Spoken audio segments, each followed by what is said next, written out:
एक सेठ जी ने भंडारा किया, खूब भंडारा करते, सबको खिलाते सबको खिलाते। अब भंडारा कराते कराते कराते कराते थोड़ा सा अभिमान तो आ ही गया, आ ही जाता है। अरे देखो हमारा भंडारा चल रहा है, जो साधु आता है अरे भंडारा खा ले। एक साधु बोला नहीं नहीं हम तो स्वयं पाकी हैं। सेठ जी बोले रोज भिक्षा मांगते रहते हो, आज मैं दे रहा हूं तो स्वयं पाके ले ले ले ले ले। थोड़ा एटीट्यूड में चेंज हो गया महाराज। तो एक महात्मा बहुत समय से उनके यहां भंडारा खाता था, उसने कहा सेठ जी मैं आपका हितैषी हूं, इसलिए मैं आपसे आज निवेदन करना चाहता हूं, आप भंडारा कल से चाहे बंद कर दीजिए, क्योंकि भंडारा करने में इतना पुण्य नहीं मिलेगा। मैं भंडारा कर रहा हूं इस बात का अभिमान आपको जितना अपराध दे रहा है। इतना संस्कारी तो सेठ जी थे, कुछ न बोले अगर संत कह रहा था। बोले मैं सच बात बताऊं, भगवान ने आपको केवल बहाना बनाया है। दाने दाने पर लिखा हुआ है खाने वाले का नाम। राम जी ने सबके नाम का दाना अपने आप छोड़ा है, और ये आपका सौभाग्य है कि वो आपके माध्यम से सबको दिलवा रहे हैं। I am not the doer. ये निराभिमानता भगवान की भक्ति से प्राप्त होती है। भगवान प्राप्त हो चाहे नहीं हो, भगवान एक बात आपसे कहूं, किसी साधन से प्राप्त नहीं हो सकते। नायमात्मा न प्रवचने न लभ्यो। दुनिया का कोई साधन प्रभु की प्राप्ति नहीं करा सकता। भगवान जब चाहेंगे मैं मिलूं तब मिलेंगे। सोई जानत जेहु देहु जनाई, आप ही तुम ही हो जाई। पर हां, कर्तापनी के अभिमान की निवृत्ति करती है भजनक क्रिया, अनर्थ की निवृत्ति करती है भजनक क्रिया। मैं कर रहा हूं इस बात को छोड़ दीजिए सेठ जी। खाने खाने पर लिखा है, दाने दाने पर लिखा है खाने वाले का नाम। अपना ये जो आपने नाम लिखा है भी हटाइए, अब मैं कल से नहीं आऊंगा, ऐसा कह के साधु चला गया। अब सेठ जी को थोड़ी घबराहट तो हुई,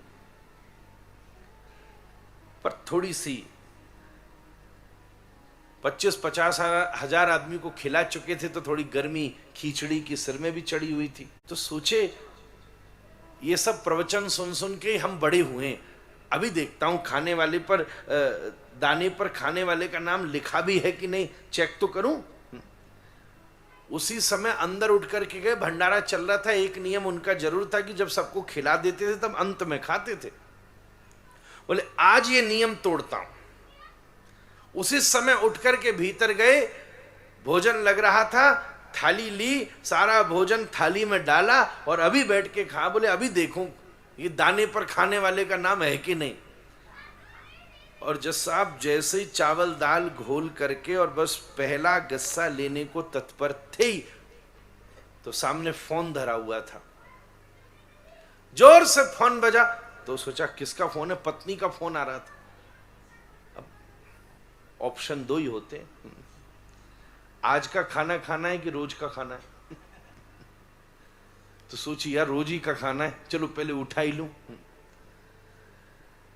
तुरंत महाराज उन्होंने चम्मच छोड़ करके फोन उठाया, तो पत्नी घबराती हुई बोली कि बेटा आ रहा था आप ही के पास, मोटरसाइकिल से एक्सीडेंट हो गया, हॉस्पिटल में, तुरंत आओ महाराज। थाली छोड़ करके सेठ जी भागे महाराज। अस्पताल में गए, घंटा 2 घंटा उसकी सर्जरी अर्जरी चली, खड़े रहे, परेशान हुए। डॉक्टर ने आकर बाहर का खतरे से बात बाहर है, कल हम छोड़ देंगे। प्लास्टर लगा दिया, थोड़ी चोट ज्यादा लगी थी, सब कुछ आराम है, आप जाइए सेठ जी, कोई चिंता की बात नहीं। अब सेठ जी को याद आई कि यार भूख तो भयंकर लगी हुई थी, क्या करें। कमरे में बेटा एडमिट था, अस्पताल वालों ने मरीज के खाने की थाली भेजी और बेटा बोले मुझे खाना नहीं है। दवाई के चक्कर में जबरदस्ती एक फुल्का उसको खिलाया। चावल दाल फुल्का बचा हुआ था, किसको खिलाएं। सेठ जी का माथा घूमे। सेठानी बोली सेठ जी ये खाइए।